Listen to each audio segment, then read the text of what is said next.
Padmanabha Prasanna KJP ಪಕ್ಷದ ಕರ್ನಾಟಕ ಜನತಾ ಪಕ್ಷದ ಸಂಸ್ಥಾಪಕ ಅಧ್ಯಕ್ಷರು ಮತ್ತೆ ಸುದ್ದಿಯಲ್ಲಿದ್ದರು.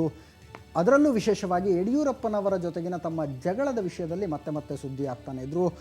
ಇಂಥ ಪದ್ಮನಾಭ ಪ್ರಸನ್ನ 9ನೇ ತಾರೀಖಿನ ದಿನ ಯಡಿಯೂರಪ್ಪನವರನ್ನ ಭೇಟಿಯಾಗೋದಕ್ಕೆ ಅಂತ ಹೋದವರು ವಾಪಸ್ ಮನೆಗೆ ಬಂದಿಲ್ಲ, ಅವರು ನಾಪತ್ತೆಯಾಗಿದ್ದಾರೆ ಅಂತ ಪ್ರಕರಣ ದಾಖಲಾಗಿತ್ತು ಬೆಂಗಳೂರಿನ ಅಶೋಕನಗರ ಪೊಲೀಸ್ ಠಾಣೆಯಲ್ಲಿ.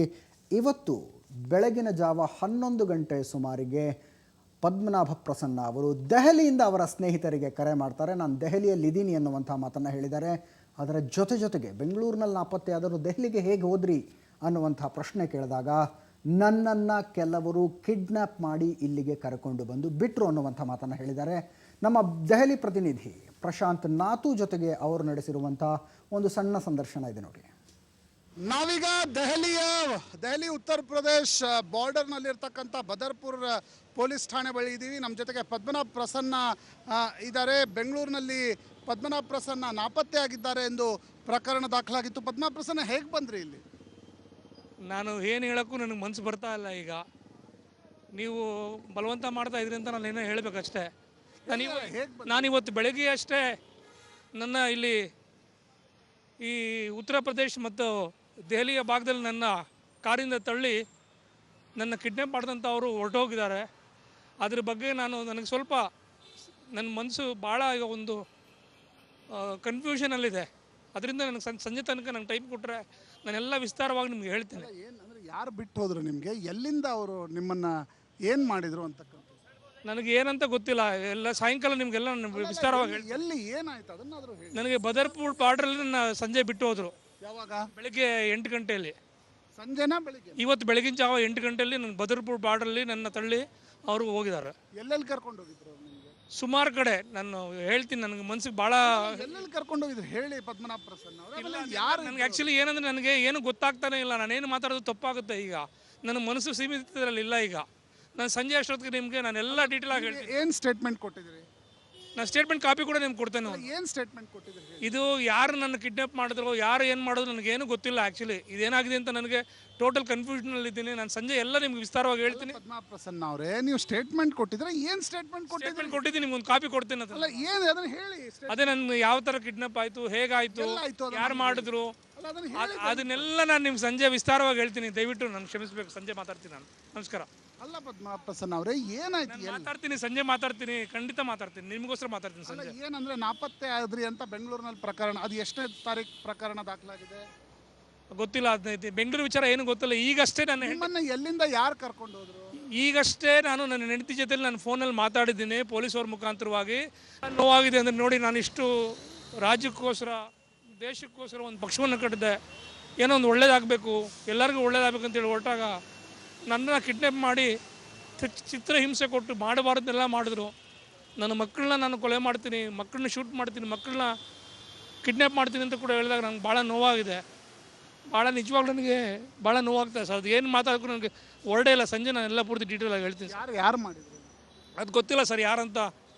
ಅವರೆಲ್ಲ ಏನೂ ಹೇಳ್ತಿರ್ಲಿಲ್ಲ. ಬಟ್ ಹೌದು, ಹಿಂದಿಯಲ್ಲಿ ಮಾತಾಡ್ತಾ ಇದ್ರು. ಬಟ್ ನನ್ನ ಸಿಗ್ನೇಚರ್ನ ವೈಟ್ ಪೇಪರ್ ಮೇಲೆ ಹಾಕ್ಸ್ಕೊಂಡಿದ್ದಾರೆ ಬಲವಂತವಾಗಿ.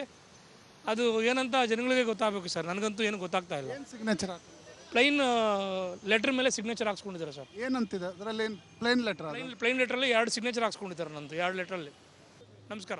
ಅಲ್ಲ, ಸ್ಟೇಟ್ಮೆಂಟಲ್ಲಿ ಏನು ಕೊಟ್ಟಿದ್ದೀರಾ? ಕೊಡ್ತೀನಿ, ಸಂಜೆ ಕೊಡ್ತೇನೆ, ಖಂಡಿತ ನಾನು ಹೇಳ್ತೀನಿ ಸಂಜೆ. ಸ್ವಲ್ಪ ಓಕೆ. ಕ್ಯಾಮ್ರಾಮನ್ ಕೈಲಾಶ್ ಗೌರ್ ಜೊತೆಗೆ ಪ್ರಶಾಂತ್ ನಾತು, ಸೋನಾ ನ್ಯೂಸ್ 24/7, ಬದರ್ಪುರ್, ದೆಹಲಿ. ಎಸ್, ಇದು ಪ್ರಸನ್ನ ಪದ್ಮನಾಭ ಅವರು ಹೇಳಿದಂಥ ಮಾತು. ಅವರ ಸ್ನೇಹಿತರಾದ ಸಲೀಂ ನಮ್ಮ ಜೊತೆಗಿದ್ದಾರೆ. ಇವರೇ ಅಶೋಕನಗರ ಪೊಲೀಸ್ ಠಾಣೆಯಲ್ಲಿ ದೂರನ್ನು ದಾಖಲಿಸಿದರು. ನನ್ನ ಸ್ನೇಹಿತ ಪ್ರಸನ್ನ ಯಡಿಯೂರಪ್ಪನವ್ರನ್ನ ಭೇಟಿಯಾಗೋದಕ್ಕೆ ಹೋದವರು ವಾಪಸ್ ಬಂದಿಲ್ಲ ಅನ್ನುವಂಥ ಮಿಸ್ಸಿಂಗ್ ಕೇಸನ್ನು ದಾಖಲಿಸಿದರು. ಸರ್, ತಾವೇ ಪ್ರಕರಣವನ್ನು ದಾಖಲಿಸಿದ್ರಿ. ಹೌದು ಸರ್. ಆನಂತರ ತನಿಖೆ ನಡೀತಾ ಏನಾಯಿತು? ಆನಂತರ ಸರ್ ನಾವು ಕಂಪ್ಲೇಂಟ್ ಕೊಟ್ಟ ನಂತರ ಅವರು ನಮ್ಮನ್ನೇ ಕರೆದು ಇಂಟರ್ಗೇಟ್ ಮಾಡಿದ್ರು. ಓಕೆ, ತಮ್ಮ ಪ್ರಕಾರ ಏನಾಗಬೇಕಾಗಿತ್ತು? ನನ್ನ ಪ್ರಕಾರ ಏನಾಗಬೇಕತ್ತೆ ಅಂದರೆ, ನಾವು ಯಾರ ಮೇಲೆ ದೂರು ಕೊಟ್ಟಿದ್ವಿ, ಯೂಶ್ವಲಿ ಯಾರ ಮೇಲೆ ದೂರು ಕೊಡ್ತೀವೋ ಅವರನ್ನು ಕರೆದು ವಿಚಾರಿಸಿ ಅವ್ರ ಸ್ಟೇಟ್ಮೆಂಟ್ ತೊಗೋಬೇಕು. ನೇರವಾಗಿ ಹೇಳಿ ಯಾರನ್ನ ಕರೆದು ವಿಚಾರಿಸಬೇಕು? ಯಡಿಯೂರಪ್ಪನ ಕರೆದು ವಿಚಾರಿಸಬೇಕಾಗಿದೆ. ಯಡಿಯೂರಪ್ಪನವ್ರನ್ನ ಕರೆದು ಹೌದು, ಯಾಕಂತ ಹೇಳಿದ್ರೆ ನೀವು ಯಡಿಯೂರಪ್ಪನವರನ್ನ ಭೇಟಿಯಾಗೋದಕ್ಕೆ ಹೋದ ಪ್ರಸನ್ನ ನಾಪತ್ತೆಯಾಗಿದ್ದಾರೆ ಅಂತ ಕೊಟ್ಟಿದ್ರು, ಅಥವಾ ಈ ನಾಪತ್ತೆ ಹಿಂದೆ ಯಡಿಯೂರಪ್ಪನವರ ಕೈವಾಡ ಇದೆ ಅಂತ ಕೊಟ್ಟಿದ್ರು? ಇಲ್ಲ ಆ ಥರ ಕೊಟ್ಟಿಲ್ಲ. ಯಡಿಯೂರಪ್ಪನ ನೋಡಿಕೊಂಡು ಬರ್ತೀನಿ ಕರೆದಿದ್ದಾರೆ ಅಂತ ಮನೆಯಲ್ಲಿ ಹೇಳಿಬಿಟ್ಟು ಹೋದವರು ವಾಪಸ್ ಬರಲಿಲ್ಲ ಅಂತ ಪ್ರಕರಣ ದಾಖಲೆ ಮಾಡಿದ್ದೀವಿ, ಕೇಸ್ ಕೊಟ್ಟಿದ್ದೀವಿ. ಓಕೆ, ಆ ನಂತರ ಅವರನ್ನು ಹುಡುಕುವಂಥ ಪ್ರಯತ್ನಗಳನ್ನು ನೀವು ಮಾಡಿದ್ರಾ? ಆನಂತರ ನಾವು ಅದಕ್ಕೆ ಕೇಸ್ ಕೊಡೋಕ್ಕೆ ಮುಂಚೆನೇ ನಾವು ಎಲ್ಲ ಕಡೆನೂ ಫೋನ್ ಮೂಲಕ ಎಲ್ಲರಿಗೂ ಸಂಪರ್ಕ ಯಾರು ಫ್ರೆಂಡ್ಸ್ ಇದ್ರೆ ಎಲ್ಲರಿಗೂ ವಿಚಾರಿಸಿದ್ವಿ, ಅವ್ರ ರಿಲೇಷನಲ್ಲಿ ವಿಚಾರಿಸಿದ್ವಿ, ಎಲ್ಲ ಕಡೆ ವಿಚಾರಿಸಿದ್ವಿ. ಎಲ್ಲೂ ಅವ್ರ ಪತ್ತೆ ಸಿಗಲಿಲ್ಲ. ಸಿಗದೇ ಇದ್ದ ಕಾರಣಕ್ಕೆ ನಾವು ಸ್ಟೇಷನ್ಗೆ ಹೋದ್ವಿ, ಪೊಲೀಸ್ ಸ್ಟೇಷನ್ಗೆ ಹೋಗ್ಬಿಟ್ಟು ಈ ಥರ ಯಡಿಯೂರಪ್ಪನ ಹತ್ರ ಹೋಗ್ಬಿಟ್ಟು ಬರ್ತೀನಿ ಅಂತ ಹೇಳ್ಬಿಟ್ಟು ಹೋದವರು ಇನ್ನೂ ಹಿಂತಿರುಗಲಿಲ್ಲ. ಇವತ್ತಿಗೆ 4-5 ದಿವಸ ಆಗಿದೆ ಅಂತಬಿಟ್ಟು ಒಂದು ಕಂಪ್ಲೇಂಟ್ ಕೊಟ್ಟಿವಿ ಸರ್. ಸೊ ನೀವು ಹೋದ ತಕ್ಷಣ ಪೊಲೀಸ್ನವರು ದೂರು ದಾಖಲಿಸಿಕೊಂಡ್ರು? ಹೋದ ತಕ್ಷಣ ದೂರು ದಾಖಲಿಸ್ಕೊಂಡ್ರು ಪೊಲೀಸ್ನವರು, FIR ಮಾಡಿದ್ರು. ಓಕೆ, ನಂತರ ನೀವು ಹೇಳುವಂಥದ್ದು ಯಡಿಯೂರಪ್ಪನವ್ರನ್ನ ಕರೆದು ವಿಚಾರಣೆ ನಡೆಸಬೇಕಾಗಿತ್ತು. ಅದನ್ನು ಕಂಪ್ಲೇಂಟ್ ಕೊಟ್ಟವರು ಬಿಟ್ಟು ಕಂಪ್ಲೇಂಟ್ ಯಾರ ಮೇಲೆ ಕೊಟ್ಟಿದ್ದಾರೆ, ಕಂಪ್ಲೇಂಟ್ ಯಡಿಯೂರಪ್ಪನ ಮೇಲೆ ಕೊಟ್ವಿ, ಅವ್ರನ್ನ ಕರೆದು ವಿಚಾರಿಸ್ಬೇಕು. ನಮಗೆ ಈಗ ಒಂದು ವೇಳೆ ಯಡಿಯೂರಪ್ಪನೇ ನನ್ನ ಮೇಲೆ ಕಂಪ್ಲೇಂಟ್ ಕೊಟ್ಟಿದ್ದಾರೆ, ನನಗೆ ಕರೆದು ವಿಚಾರಿಸ್ತಾ ಇರಲಿಲ್ವಾ? ಎಸ್. ಅಲ್ಲಿಗೆ ಜನಸಾಮಾನ್ಯರಿಗೆ ಒಂದು ಕಾನೂನು, ಅಲ್ಲಿಗೆ ಮುಖ್ಯಮಂತ್ರಿ ಅಥವಾ ದೊಡ್ಡನವರು ಅವ್ರಿಗೊಂದು ಕಾನೂನು ಈ ದೇಶದಲ್ಲಿ, ಈ ವ್ಯವಸ್ಥೆಯಲ್ಲಿ ಅದೇ ಥರ ಹೇಳುವಂಥದ್ದು. ಈ ಪೊಲೀಸ್ ತನಿಖೆಯಲ್ಲಿ ಪ್ರೈಮಾ ಫೇಶಿಯಾ ಎವಿಡೆನ್ಸ್ ಅನ್ನುವಂಥದ್ದು ಒಂದಿರುತ್ತೆ. ಮೇಲ್ನೋಟಕ್ಕೆ ಸಾಬೀತಾಗುವಂಥ ಕೆಲವು ಸಾಕ್ಷ್ಯಗಳಿದ್ದಾಗ ಕರೆದು ವಿಚಾರಣೆ ನಡೆಸಿರುವಂಥದ್ದು. ಮೇಲ್ನೋಟಕ್ಕೆ ಸಾಬೀತಾಗೋದಕ್ಕೆ ಈ ನಾಪತ್ತೆ ಹಿಂದೆ ಯಡಿಯೂರಪ್ಪನವರು ಇದ್ದಾರೆ ಅಂತ ವಾದಿಸೋದಕ್ಕೆ ತಮ್ಮ ಹತ್ರ ಏನಾದ್ರು ಸಾಕ್ಷಿಗಳಿದ್ವಾ ಆ ಹಂತದಲ್ಲಿ? ಹೇಳ್ತೀನಿ. ಅದು ಪದ್ಮನಾಭ ಪ್ರಸನ್ನ ಕುಮಾರ್ ಅವರು 10 ತಿಂಗಳ ಮುಂಚೆ ನನಗೆ ಥ್ರೆಟ್ನಿಂಗ್ ಕಾಲ್ ಬರ್ತಾ ಇದೆ, ನನ್ನ ಪ್ರಾಣಕ್ಕೆ ಅಪಾಯ ಇದೆ ಅಂತ ಹೇಳ್ಬಿಟ್ಟು director of general of police Karnataka state ಅವ್ರಿಗೊಂದು ಕಂಪ್ಲೇಂಟ್ ಕೊಟ್ಟಿದ್ದಾರೆ, ಆ ಕಾಪಿ ನನ್ನ ಹತ್ರ ಇದೆ. ಆಮೇಲೆ ಪ್ರೆಸಿಡೆಂಟ್ ಆಫ್ ಇಂಡಿಯಾ ಅವ್ರಿಗೊಂದು ಕಂಪ್ಲೇಂಟ್ ಕೊಟ್ಟಿದ್ದಾರೆ, ಆ ಕಾಪಿನೂ ನನ್ನ ಹತ್ರ ಇದೆ. ಗವರ್ನರ್ಗೊಂದು ಕಂಪ್ಲೇಂಟ್ ಕೊಟ್ಟಿದ್ದಾರೆ, ಆ ಕಾಪಿನೂ ನನ್ನಿದೆ. ಆ ಆಧಾರದ ಮೇಲೆ ಫಸ್ಟೇ ಇವರಿಗೆ ಥ್ರೆಟ್ನಿಂಗ್ ಕಾಲ್ಸ್ ಬಂದಿರೋದ್ರಿಂದ ಅವರು ಕಂಪ್ಲೇಂಟ್ ಕೊಟ್ಟಿದ್ದಾರೆ. ಆ ಆಧಾರದ ಮೇಲೆ ನಾವೇನು ಏನು ಹೇಳ್ತೀವಿ ಅಂತ ಹೇಳಿದ್ರೆ, ಯಾಕೆ ಯಡಿಯೂರಪ್ಪನ್ನೇ ಕಿಡ್ನಾಪ್ ಮಾಡಿರಬಾರ್ದು ಅಂತ, ಆ ಆಧಾರದ ಮೇಲೆ. ಫೈನ್. ಅವರು ಪತ್ತೆ ಆಗಿದ್ದಾರೆ ಅನ್ನೋಂಥ ವಿಷಯ ಹೇಗೆ ಗೊತ್ತಾಯಿತು ನಿಮಗೆ? ಪ್ರಸನ್ನ ಪದ್ಮನಾಭ ಅವರು ಕಾಲ್ ಮಾಡಿದಾಗ ಏನಂತ ಹೇಳಿದ್ರು, ಹೇಗೆ ಗೊತ್ತಾಯ್ತು ನಿಮಗೆ? ಫಸ್ಟು ಪ್ರಸನ್ನ ಪದ್ಮನಾಭ ಕುಮಾರ್ ಫೋನ್ ಮಾಡಲಿಲ್ಲ. ಡೆಲ್ಲಿ ಪೊಲೀಸ್ ಸ್ಟೇಷನ್, ಡೆಲ್ಲಿ ಅಧಿಕಾರಿಗಳು, ಪೊಲೀಸ್ ಅಧಿಕಾರಿಗಳು ನನಗೆ ಫೋನ್ ಮಾಡಿದ್ರು. ಫೋನ್ ಮಾಡಿಬಿಟ್ಟು ಪದ್ಮನಾಭ ಪ್ರಸನ್ನ ನಿಮಗೆ ಗೊತ್ತಾ ಅಂತ ಕೇಳಿದ್ರು. ಹೌದು ನನಗೆ ಗೊತ್ತು, KJP ಸಂಸ್ಥಾಪಕರು ಅವರು ನನಗೆ ಗೊತ್ತು ಸರ್, ನಾನು ಸ್ಟೇಟ್ ಜನರಲ್ ಸೆಕ್ರೆಟರಿ, ಅವರು KJP ಸಂಸ್ಥಾಪಕರು ನನಗೆ ಗೊತ್ತು ಅಂತ ಹೇಳಿದೆ. ಅಂದರೆ ಎಲ್ಲಿ ಹೋಗಿದ್ದಾರೆ ಅವರು, ಎಲ್ಲಿದ್ದಾರೆ ಅಂತ ಕೇಳಿದ್ರು. ನನಗೆ ಕೇಳಿದ್ದಕ್ಕೆ ಎಲ್ಲಿ ಹೋಗಿದ್ದಾರೆ ಗೊತ್ತಿಲ್ಲ ಸರ್, 9ನೇ ತಾರೀಕು ಬೆಳಗ್ಗೆ 10:30 ಯಡಿಯೂರಪ್ಪನ ಹತ್ರ ಹೋಗ್ಬಿಟ್ಟು ಬರ್ತೀನಿ ಅಂತ ಮನೇಲಿ ಹೇಳಿಬಿಟ್ಟು ಹೋದವರು ಮತ್ತೆ ಹಿಂತಿರುಗಿ ಬರಲಿಲ್ಲ. ಅದನ್ನು ನಾವು ಮಿಸ್ಸಿಂಗ್ ಕೇಸು ಅಶೋಕ್ ನಗರ ಠಾಣೆಯಲ್ಲಿ ನಾವು ಕೊಟ್ಟಿದ್ದೀವಿ ಅಂತ ಡೆಲ್ಲಿಲಿ ಇರ್ತಕ್ಕಂಥ ಪೊಲೀಸ್ ಆಫೀಸರ್ಗೆ ನಾನು ಹೇಳಿದೆ.